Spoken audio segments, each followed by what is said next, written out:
আসসালামু আলাইকুম রহমতুল্লাহি ওবরকাতুহু। সম্মানিত দর্শক, শেখ হাসিনা মাথা উঁচু করে বাংলাদেশে ফিরবেন, এটি নিয়ে খুব আলোচনা হচ্ছে। আওয়ামী লীগের যারা লোকজন, তাদের মধ্যে আনন্দের কোনো সীমা এবং পরিসীমা নেই। বিরোধী দল যারা আছেন, বিশেষ করে তরুণ যারা আছেন, তারা সবাই বলছেন, আসো আসো আসো, আমরা তো তোমার জন্যই অপেক্ষা করছি। তুমি এয়ারপোর্ট দিয়ে নামবে, এজন্য এয়ারপোর্টের পাশে আমরা আগের থেকে বাসা ভাড়া করে, বাড়ি তৈরি করে, সেখানে তোমার জন্য, তোমাকে স্বাগত জানানোর জন্য আমরা বসে থাকব। আপনারা বুঝতে পারছেন যে এই ধরনের কথাবার্তা সাধারণত এনসিপি এবং জামাত শিবিরের যারা লোকজন রয়েছেন তারাই এই কথাগুলো বলছেন। বিএনপি কার্যত এখানে খুব ডিপ্লোম্যাটিক যে অ্যাটিটিউড সেটা তারা প্রদর্শন করছে। ওরকম কথাবার্তা না বলে তারা শুধু বলছে যে হ্যাঁ, তিনি আসেন, তিনি যদি আসেন তার প্রতি অবিচার করা হবে না। দেশের যে প্রচলিত আইন কানুন রয়েছে সেই আইন কানুন মোতাবেক তাকে বাংলাদেশে আইনি সুবিধা দেওয়া হবে, তার প্রতি অত্যাচার করা হবে না, অবিচার করা হবে না, ইত্যাদি ইত্যাদি নানা কথা। তো আওয়ামী লীগের যারা লোকজন, তারা মানে শেখ হাসিনাকে মনে করে অপার্থিব কোনো শক্তির আধার। এটা আওয়ামী লীগের যারা লোকজন তাদের মনোজাগতিক ত্রুটি বলতে পারেন, তাদের অসুস্থতা বলতে পারেন, অথবা তাদের বিশ্বাস, আবেগ বলতে পারেন, তাদের ইমান বলতে পারেন, একিন বলতে পারেন, এবং এটা হয়ে যায়। দীর্ঘদিন ধরে আপনি যখন কারো নেতৃত্বে নিজেকে বিলীন করেন, নেতা এবং তার কর্মী এদের মধ্যে যে সম্পর্কটি রয়েছে, এটি আপনি আল মুকাদ্দিমা যদি পড়েন ইবনে খালদুনের, আপনি বুঝতে পারবেন যে এটা পিতা পুত্রের যে সম্পর্ক, মায়ের সাথে তার পুত্রের যে সম্পর্ক, এই সম্পর্কের চাইতেও নেতা এবং তার কর্মীর মধ্যে আরও অতি উচ্চ মার্গের সম্পর্ক তৈরি হয়। এর কারণ হলো পিতা এবং মাতাকে সবাই লালন পালন করেন, শ্রদ্ধা দেখান, সন্তানকে পিতামাতা লালন পালন করেন, কিন্তু ঠিক রাজনৈতিক কর্মে একজন কর্মী, একজন সেনাপতি, একজন সৈনিক তার কমান্ডারের, তার নেতার, তার রাষ্ট্রপ্রধানের হুকুম মতো যেভাবে জীবনের সবচেয়ে গুরুত্বপূর্ণ যে বিষয় জীবন, নিজের জীবনটি দিয়ে দিতে পারেন বা দিয়ে দেন, এরকম ঘটনা পারিবারিক জীবনে দেখা যায় না। তো এই কারণে হয় কি, যে কোনো যে রাজনীতির যে গোত্র, রাজনীতির যে সূত্র, রাজনীতির যে দলবাজি, এটা যারা এই দলের সাথে সম্পৃক্ত তারাই বুঝতে পারবে। যেমন ধরুন জামাতের সভাপতি শফিকুর রহমান। তো জামাতের সভাপতিকে আপনি যত কথাই বলেন না কেন, তিনি তার দলের পীরে কামেল। তার দিকে তাকালে জামাতের যারা লোকজন রয়েছে তারা মনে করে তাদের পাপ ক্ষয় হয়, তাদের পুণ্য হয়, এবং নেতার হুকুম পালনের মধ্যেই তাদের দুনিয়া এবং আখিরাতের কল্যাণ নিহিত রয়েছে। ঠিক আপনি যদি বিএনপির নেতাকর্মীদের কাছে যান, তারা হয়তো ইসলামের পরিভাষায় এভাবে বলবে না, কিন্তু তারা জনাব তারেক রহমান সাহেব কিংবা বেগম খালেদা জিয়া, এই দুজনের প্রতি তাদের আনুগত্য, শহীদ প্রেসিডেন্ট জিয়াউর রহমানের প্রতি তাদের শ্রদ্ধা, এটা আপনি ওই কেবলমাত্র একদম ব্রুট বা ব্রুটালি বিএনপি না করলে আপনি এই সমস্যাটা বুঝতে পারবেন না। দলের অনেক লোক দীর্ঘদিন যাবৎ বঞ্চিত। এই যে সরকার গঠিত হলো, আপনি গিয়ে দেখেন যে তারেক রহমান সাহেব তার ইচ্ছা মতো অনেক লোককে নিয়োগ দিয়েছেন যাদের সঙ্গে দলের কোনো সম্পর্ক নেই।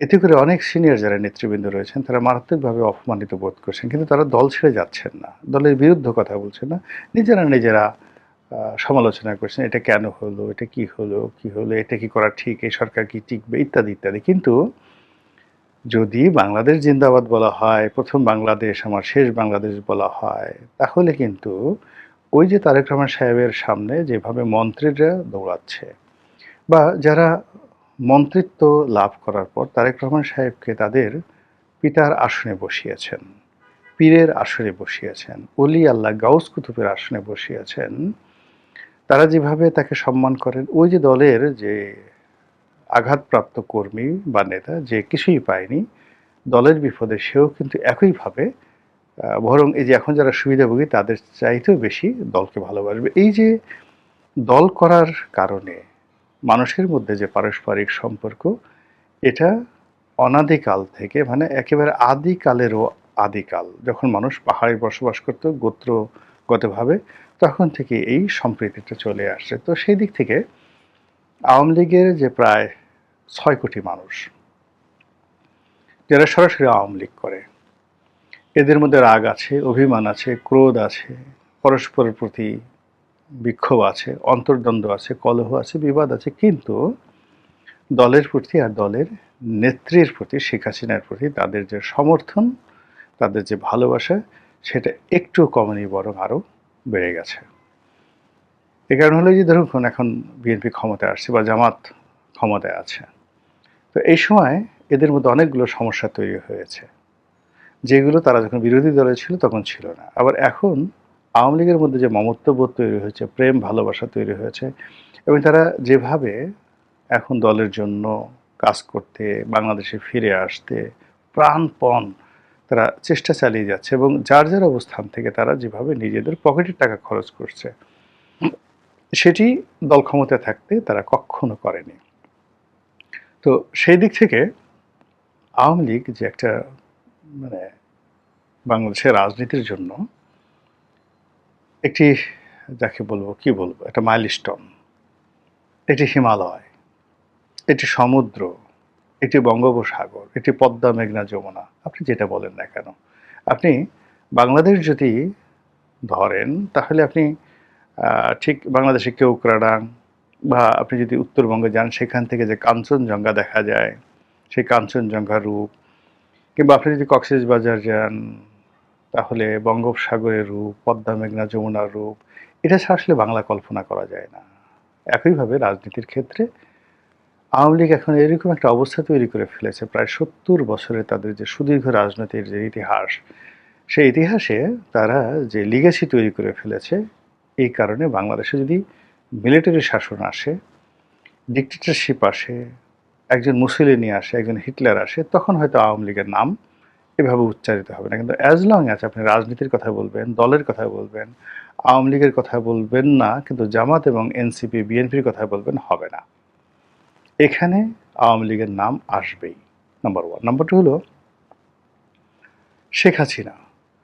এই দলটির যে নেতৃত্ব ১৯৮০ সন থেকে সরাসরি আজ অবধি, তাহলে ৪৬ বছর ধরে এই দলটির সর্বোচ্চ নেতৃত্বে তিনি আছেন। এই ৪৬ বছর বয়সে তিনি অন্তত ৩ থেকে ৪টি জেনারেশনকে পেয়েছেন। অর্থাৎ ঢাকা বিশ্ববিদ্যালয়ে যারা ভর্তি হয়েছে ১৯৮০ সনে, প্রতি তারা ধরেন ৫ বছর বা ১০ বছর, গড়ে ৭ বছর ধরেন থাকলো। তো ৭ বছর যদি থাকে, তাহলে এই ছাত্রলীগের কয়টি গ্রুপকে তিনি পেয়েছেন ঢাকা বিশ্ববিদ্যালয়ের ৭ বছর, বা ধরেন কলেজ লাইফ থেকে একেবারে বিশ্ববিদ্যালয়ে পড়া পর্যন্ত ১০ বছর যদি আপনি ধরেন, তাহলে ৪.৫টি জেনারেশন তিনি পেয়েছেন, যারা ছাত্রলীগ থেকে এখন বৃদ্ধ লীগ হয়ে গেছে। ৮০ সনে যারা ছাত্রলীগ করতেন, তারা এখন অনেকের বয়স এখন ৭০-৭৫ বছর বয়স হয়ে গেছে। এই যে বিশাল শ্রেণী, যাদের সঙ্গে শেখ হাসিনার যে অ্যাডাপশন, যে সম্পর্ক, ব্যক্তিগত সম্পর্ক, এটা স্মৃতিবহুল। তারা একসাথে মুড়ি মাখিয়ে খেয়েছে, একসাথে নৌকায় চড়ে পদ্মা নদী পাড়ি দিয়েছে, একসাথে স্পিড বোটে করে গেছে, তারা একসাথে গাড়িতে করে, বাসে করে সারা বাংলাদেশ গেছে, এবং একসাথে রবীন্দ্রসঙ্গীত গেয়েছে ৮০ সনে, ৯০ সনে। তারা ওই ৩২ নম্বরের বাড়িতে শেখ হাসিনা রান্না করেছে, তারা সবাই খেয়েছে। এই যে স্মৃতি, এই স্মৃতির কারণে শেখ হাসিনার সঙ্গে বহু অভিমান আছে, বহু কষ্ট আছে, কিন্তু এরকম একটা সম্পর্ক লক্ষ লক্ষ নেতাকর্মীরা আছে। আর যারা, আমি তো বললাম যে ৬ কোটি মানুষ যারা আওয়ামী লীগ করে, তারা তো আছে। তার বাইরে এরকম স্মৃতিকাতর, শেখ হাসিনার কথা মনে করে কারো পেট পুড়ে, কারো বুক পুড়ে, কারো মন খারাপ হয়ে যায়, কারো রাগ হয়ে যায়, কেউ ছুটে দিল্লিতে যেতে চায়। এই যে দলের প্রতি যে আনুগত্য, সেই আনুগত্য অন্য সব দলের মতোই, জামাতের মতো।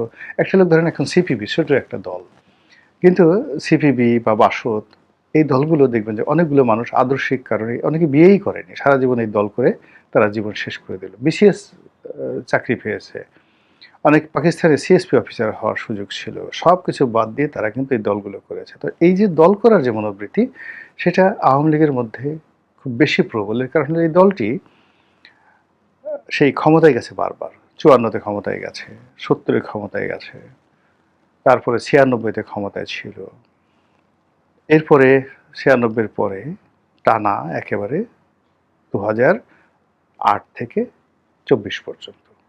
আবার সুদীর্ঘকাল রাজপথে থেকেছে, বারবার তাদেরকে নিষিদ্ধ করা হয়েছে, জেল জুলুম হুলিয়া। মানে আমাকে যে দেখিবারে পায়, মানে অসীম ক্ষমায় ভালো মন্দ মিলায়ে সকলই, শেষের কবিতা সেই যে বিখ্যাত উক্তি।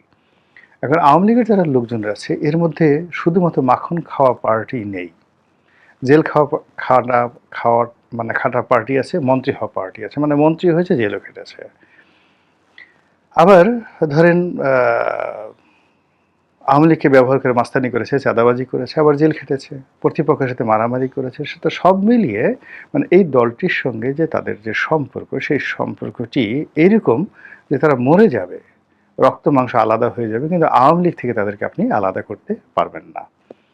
আর এই যে আওয়ামী লীগের যে রাজনৈতিক মনোবৃত্তি, সেই মনোবৃত্তির কেন্দ্রে ম্যাগনেটিক পাওয়ার হিসেবে যিনি আছেন তিনি শেখ হাসিনা।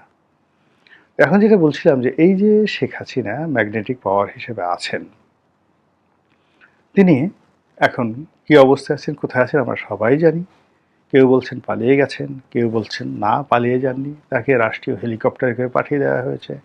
কেউ বলছেন তিনি আর জীবনে ফিরে আসতে পারবেন না, কেউ বলছেন তিনি আবার আসবেন, একেবারে প্রধানমন্ত্রী হিসেবে আসবেন, এয়ারপোর্ট থেকে তাকে স্যালিউট দিয়ে নিয়ে প্রধানমন্ত্রীর রূপে বসাতে হবে। কারণ তিনি যে পদত্যাগ করেছেন, পদত্যাগের কাগজ নেই, রাষ্ট্রপতি বলেছে।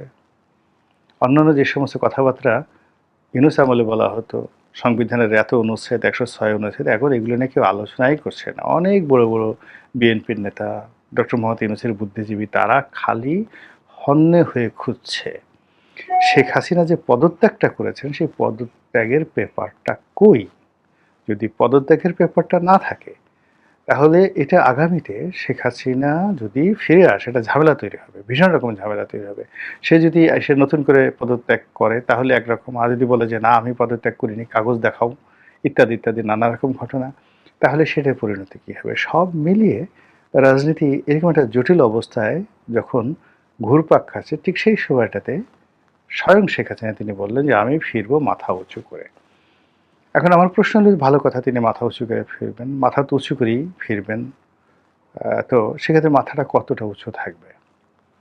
যদি তিনি জনগণের নেত্রী হয়ে আসেন, জনগণের কামনা বাসনার যাকে বলা হয় স্বপ্নকে ধারণ করে তিনি আসেন, আমি মনে করি তার মাথা অবশ্যই উঁচু থাকবে, এবং সে মাথা একেবারে পৃথিবীর ছাদ ফুঁড়ে, আসমান ফুঁড়ে আরও বহুদূর যাবে, আরও সে আজিম পর্যন্ত চলে যেতে পারে। কেন?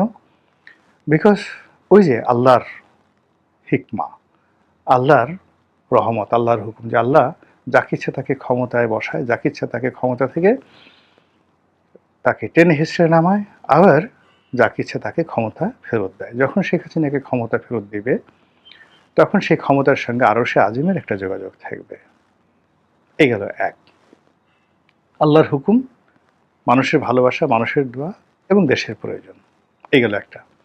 আরেকটা হলো যে তিনি ঠিক যেভাবে ডক্টর মোহাম্মদ ইউনূস আসছে আমেরিকার দালাল হয়ে, তাবেদার হয়ে, সেন্ট মার্টিন দ্বীপ দেওয়ার কথা বলে, মার্কিন গোলামি চুক্তির কথা বলে, এবং অন্যান্য যাদের নাম শোনা যাচ্ছে, তাদের মতো করে যদি তিনি আসেন, তার মাথা উঁচু থাকবে না, বরং তার সারা জীবনের যে অর্জনগুলো আছে সেই অর্জনগুলো নষ্ট হয়ে যাবে। তিনি অপমানিত হবেন, আরও লাঞ্ছিত হবেন, এবং শেষ বয়সে এতটা লাঞ্ছিত অপমানিত হবেন যেটি কল্পনাও করা যায় না। থার্ড, তিনি যদি ভারতের তাবেদার হয়ে আসেন, ভারতের দালাল হয়ে আসেন, একইভাবে তার মাথা উঁচু থাকবে না। এখন ভবিষ্যতের ব্যাপার আল্লাহ জানেন, আপনারা অপেক্ষা করুন এবং দেখতে থাকুন যে তিনি আসেন কি আসেন না, বা আসলে মাথাটা কিভাবে উঁচু থাকে আর কিভাবে নিচু থাকে। আসসালামু আলাইকুম রহমতুল্লাহি ওয়া বারাকাতুহু।